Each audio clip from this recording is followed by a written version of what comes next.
And we're back at Fox News election headquarters in New York City. As the polls tighten just hours before Election Day, Hillary Clinton is fighting off Donald Trump's late charge. Joining me now is Clinton's top strategist, Joel Benenson. And Joel, welcome back to Fox News Sunday. Thanks for having me, Chris. As I pointed out to Mike Pence, while they've tightened the race, they're still losing, the Trump side is. But there are some numbers out there that are troubling to your side, and I want to ask you about those. In the latest Fox poll, 71% of Trump voters strongly support him versus 65% of Clinton voters.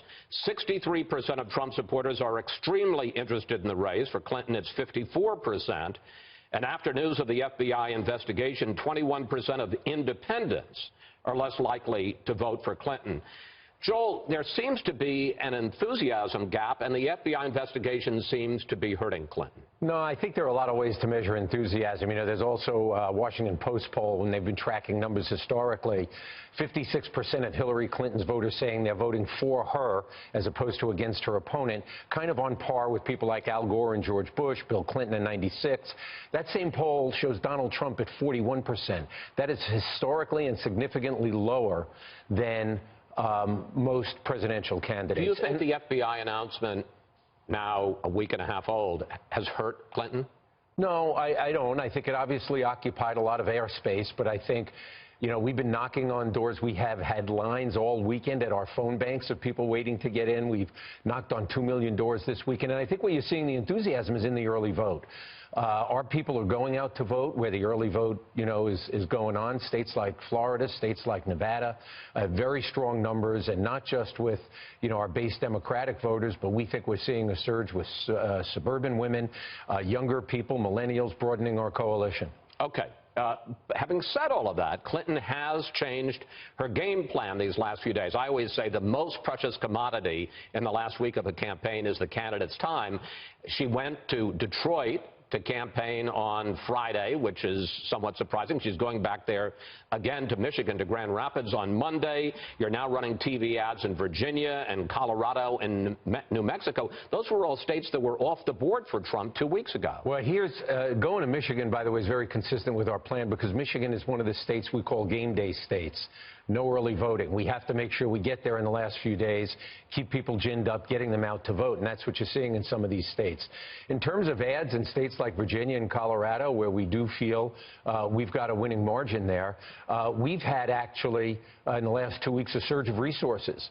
Things have opened up for us. More money's coming in. Our digital fundraising's been great. People are supporting the campaign, and we're going to put those to work, because our job here is every state we make harder for Donald Trump to win makes his path narrower and narrower. We've always wanted to be in a position, Chris, where we're not trying to thread a needle, we're not drawing to an inside straight, and so we're playing offense in all of our states. Well, let's talk about that, because you heard me ask Mike Pence, sure, how does he get over the top? And let's go up to the data deck up on the second floor here in our election headquarters, where Bill Hemmer is standing by to show us a possible Trump path to 270, and then Joe will come back and talk to you on the other side. Chris, hello, and it's the mezzanine level, and we've supersized the billboard this year for 2016. You see all the states in gray on the map. Those are the states where it's too close to call, the battleground states that we believe as of today that's where the election stands. Go back 4 years ago when Mitt Romney lost to Barack Obama. Romney flipped 2 states that year. He made Indiana Republican again, so too in North Carolina. If you assume that Trump, at a minimum, has to hold all the Romney states, this is what it could look like.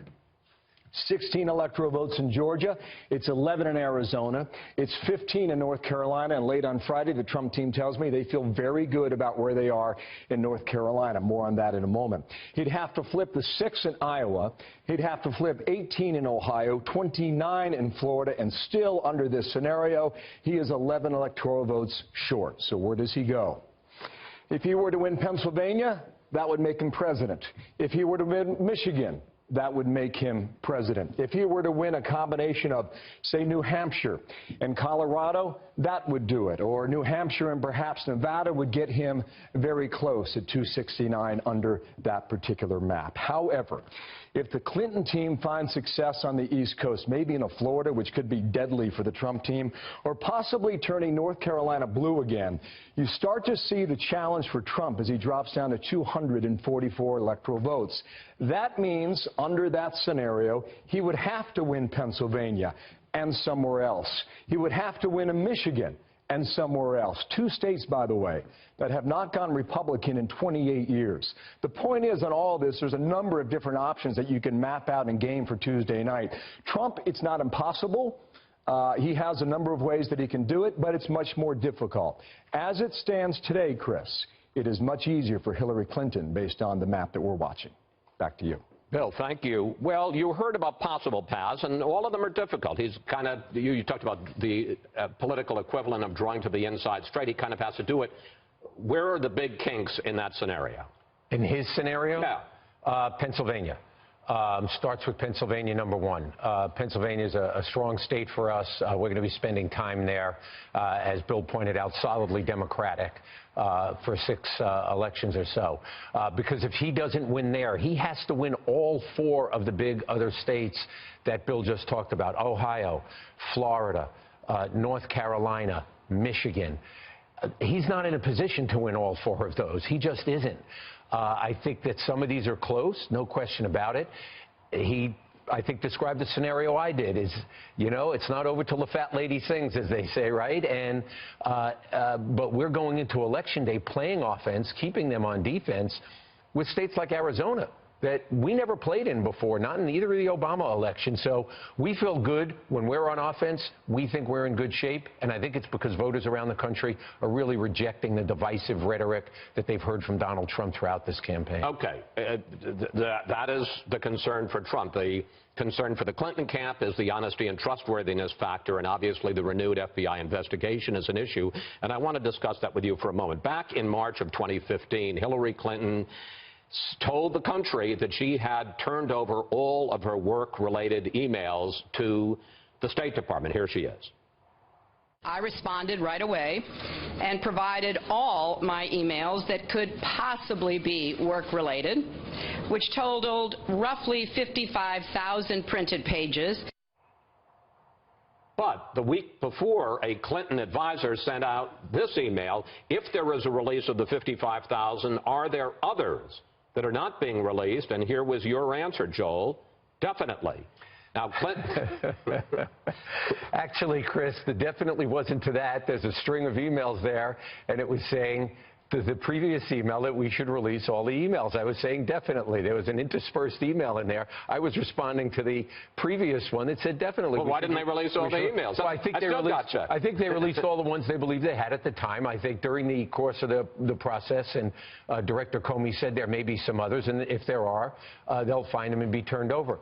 But let me go back to your fundamental question here. You raised the question of trust, and I apologize for bringing up a Washington Post ABC poll. But they asked which one of these 2 people has stronger moral character.